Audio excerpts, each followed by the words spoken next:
আসসালামু আলাইকুম, কেমন আছেন সবাই? আশা করি আল্লাহর রহমতে সবাই ভালো আছেন। অনেক আপুদের রিকোয়েস্ট ছিল আপনি চুলে কি দেন, আপনার চুল এত বড় হয়, প্লিজ ভিডিও দিবেন। তো আজকে তাদের জন্য ভিডিওটা, যাদের চুল পড়ে যাচ্ছে, চুল লম্বা হচ্ছে না, প্রচুর হেয়ার ফল হচ্ছে, তাদের জন্য ভিডিওটা স্কিপ না করে সবাই দেখার চেষ্টা করবেন। প্রথমে আমি জবা ফুল এবং জবা ফুলের পাতা নিয়েছি, এবং যাদের চুল অনেক ঘন তারা একটু বেশি করে নেবেন। সেটা হচ্ছে অ্যালোভেরা নিয়ে নিয়েছি 2টা পাতা। তো আমার বাসায় কিছু আছে, তারপর আমি নিয়ে নিয়েছি।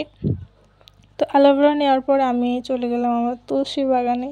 আমার বাগানে প্রচুর পরিমাণে তুলসী গাছ হয়েছে এবং এগুলোর পাতা অনেক বড় বড়। আমি এগুলো তুলছিলাম। এগুলো একটু গন্ধ করে, যারা গ্রামে থাকেন বা শহরেও অনেক পাওয়া যায়, এগুলো অনেকে কিনে, এগুলো শহরে কিনতে হয়, গ্রামে অতটা না। এটা অনেক একটু গন্ধযুক্ত, অনেকের অ্যালার্জিও আছে, তারা এটা স্কিপ করবেন। তো আমি এটা পাতা নেওয়ার পরে একটা জিনিস আমার অনেক ভালো লাগছিলো। আমার যে ছোটো ভাই আছে, যারা আমার ভিডিও দেখেন তারা জানেন যে আমার একটা ছোটো ভাই আছে, ও আমার কিছু পাতা তুলে দিচ্ছিলো, একটা একটা করে তুলছিল। এটা আমার কাছে অনেক অনেক ভালো লাগছিলো। আমি ওরা দেখে অনেক হাসছিলাম। তো আপনাদের যাদের অ্যালার্জি নেই তারা নিম পাতা ইউজ করতে পারেন। নিম পাতাটা আমি নিই নাই, কারণ আমার অ্যালার্জি ছিল। নিম পাতা, লেবু এগুলো ইউজ করতে পারেন। তো আমার অ্যালার্জির কারণে আমি নিই নাই। তো তারপরে আমি তুলসী পাতা নেওয়া হয়ে গেল। আমি একটা পেঁয়াজ নিয়েছিলাম, এটা অনেক বড় পেঁয়াজ ছিল। আপনারা পেঁয়াজ নিয়ে নেবেন, 1টা বা 2টা নিয়ে নিতে পারেন। সাথে থাকছে লেবু। আমার গাছে লেবু ফুরাই গেছে, এখন ফুল ধরছে। যদি আপনাদের বাসায় লেবু থাকে তাহলে আপনার লেবুটা ইউজ করতে পারেন। লেবু চুল সিল্ক করে, যাদের চুল সিল্ক না তারা এটা নিয়ে নেবেন। তারপরে মেহেদি পাতা, আমি মেহেদি পাতাটা উঠাই নিয়েছিলাম। যাদের চুল ঘন তারা একটু বেশি পরিমাণে নেবেন। এটা আমাদের এখানে খুদকেশি গাছ বলে। এটা প্রায় বিলুপ্ত হয়ে যাচ্ছে আমাদের এখানে, কারণ এটা তুলতে তুলতে শেষ হয়ে গেছে। তো এই গাছটা নিয়ে নেবেন। আর এটা হচ্ছে দূর্বা ঘাস, এটা অনেক গুরুত্বপূর্ণ। দূর্বা ঘাসটা নিয়ে নেবেন।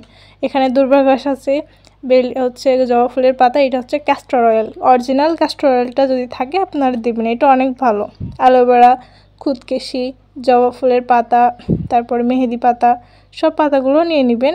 আবারও বলি, আপনারা চাইলে এটা নিয়ে নেবেন। পেঁয়াজ, এটা হচ্ছে মেথি আর কালো জিরে আপনারা নিয়ে নেবেন। এটা যেদিন মাথায় দিবেন তার আগের দিন রাত্রিবেলা ভিজিয়ে রাখবেন, তাহলে এটা অনেক ভালো একটা উপকরণ হবে।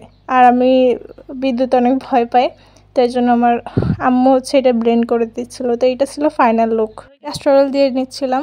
তো ক্যাস্টর অয়েল দেওয়ার শেষে আমি এটার প্রসেসটা বলে দিই। আপনারা প্রতি সপ্তাহে দেওয়ার চেষ্টা করবেন, 1 মাস ব্যবহার করে দেখবেন। আর যাদের কোনো সমস্যা থাকে, এটা চুলের স্ক্যাল্পে, একদম চুলের চামড়ায় ব্যবহার করবেন, চুলের লেন্থে দিবেন, তাহলে ফলাফল দেখবেন আপনাদের চুলটা অনেক লম্বা হয়ে গেছে। কারো যদি কোনো সমস্যা থাকে তাহলে আমাকে কমেন্ট বক্সে জানাবেন। সবাই ভালো থাকবেন, আল্লাহ হাফেজ, এবং আমার জন্য দোয়া করবেন।